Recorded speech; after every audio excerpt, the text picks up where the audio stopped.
नमस्कार, मैं doctor Kadam Nagpal, senior consultant neurologist PSRI hospital से। आज हम जो चर्चा करेंगे कि हेडेक क्या होता है, हेडेक कितने प्रकार के होते हैं और हेडेक को हम किस तरीके से मैनेज कर सकते हैं।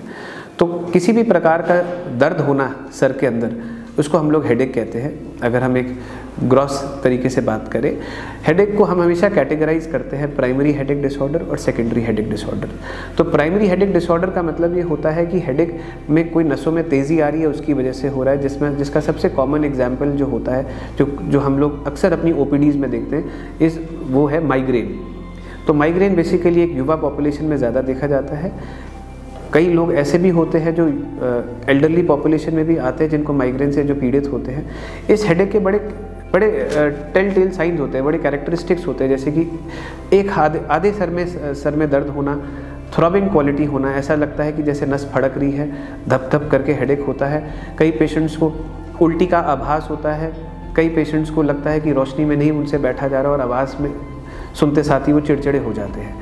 तो और कई पेशेंट्स ऐसे होते हैं जिनको पहले से ही हेडेक के पहले एक आभास हो जाता है कि उनको हेडेक होने वाला है, जिसको हम लोग अपनी भाषा में ऑरा बोलते हैं। ऑरा में पेशेंट्स को कभी कभार कोई जो इमेजेस होती हैं, छोटी नज़र दिखने होने लग जाती हैं, आंखों के आगे तिलमिले से आने लग जाते हैं, चौंध आने लग जाती है आंखों के आगे, या और सुनने में कोई बजिंग सी नॉइज़ आने लग जाती है। और इसके बाद उनको हेडेक का फेज़ शुरू होता है, जो धीरे धीरे करके बढ़ता है। 4 घंटे के तक वो बढ़ता चला जाता है और 4 घंटे के आगे भी कभी कभार माइग्रेन के एपिसोड चल जाते हैं। जैसे ही ये हेडेक स्पीक करते हैं तो पेशेंट इतने दुर्बल हो जाते हैं अपने हेडेक की वजह से कि वो किसी काम करने में उनकी इच्छा शक्ति ख़त्म सी हो जाती है, और ये हेडेक अपने आप में बिल्कुल ही एग्जॉस्ट कर देता है पेशेंट्स को। और क्योंकि इसमें अक्सर पेशेंट्स उल्टियाँ होती है, नौजिया होता है, तो उनकी डाइटरी इनटेक का काफ़ी ख़त्म हो जाती है इस हेडेक के दौरान, और वो बिल्कुल ही एग्जॉस्टेड और फटीग हो जाते हैं जब ये हेडेक के फेज़ ख़त्म होता है।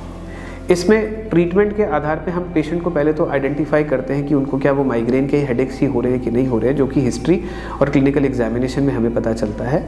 और हम अक्सर पेशेंट को देखते हैं कि कहीं कोई ट्रिगर तो नहीं है। तो ये बेसिकली ट्रिगर एसोसिएटेड हेडेक ज़्यादा देखा जाता है कि कहीं कोई खान पान में कोई गड़बड़ तो नहीं कर रहे हैं। जैसे कि अक्सर अगर जंक फूड ले रहे होते हैं, चीज़, चॉकलेट, चाइनीज़ फूड, ये आपको प्रीडिस्पोज कर देते हैं माइग्रेन के लिए। लैक ऑफ स्लीप, अगर नींद पूरी ना होना, ये अपने आप में एक ट्रिगर है। स्मोकिंग, अल्कोहल, परफ्यूम्स, इत्र इस्तेमाल करना, स्ट्रॉन्ग स्मेल्स इस्तेमाल करना, इसकी वजह से हेडेक्स हो जाते हैं।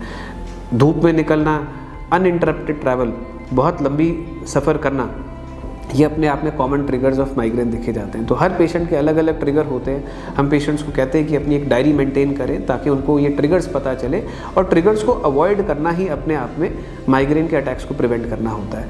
जिन पेशेंट्स को माइग्रेन के अटैक की वजह से ज़्यादा दुर्बलता होती है, तो उसमें हम ट्रीटमेंट शुरू करते हैं दवाइयों के रूप में, जो कि टैबलेट्स और इंजेक्टेबल के माध्यम से मिलती हैं। और हमारा जो इंटेंशन ये रहता है कि हेडेक की सीवियरिटी, इंटेंसिटी और फ्रीक्वेंसी, मतलब कि हेडेक कम सीवियर हो सके, बार बार तंग ना करे पेशेंट को, और उसकी इंटेंसिटी भी कम रहे, ताकि पेशेंट अपने नॉर्मल कार्यभार को संभाल सके आने वाले समय में। साथ के साथ जो दूसरे प्राइमरी हेडेक डिसऑर्डर्स जिनके बारे में हम अक्सर पेशेंट्स को जो देखते हैं अपनी OPD में, वो होता है टेंशन टाइप हेडेक, जो कि अक्सर स्ट्रेसफुल कंडीशन में ज़्यादा देखा जाता है, कभी कभार डिप्रेसिव एपिसोड्स के साथ ज़्यादा देखा जाता है। तो ये जितनी भी पेशेंट्स कंप्लेंट करते हैं कि पूरे सर में दबाव पड़ रहा है, भारीपन पड़ता है, ऐसा उन्हें लगता है जैसे कि सर पे वजन पड़ा हुआ है।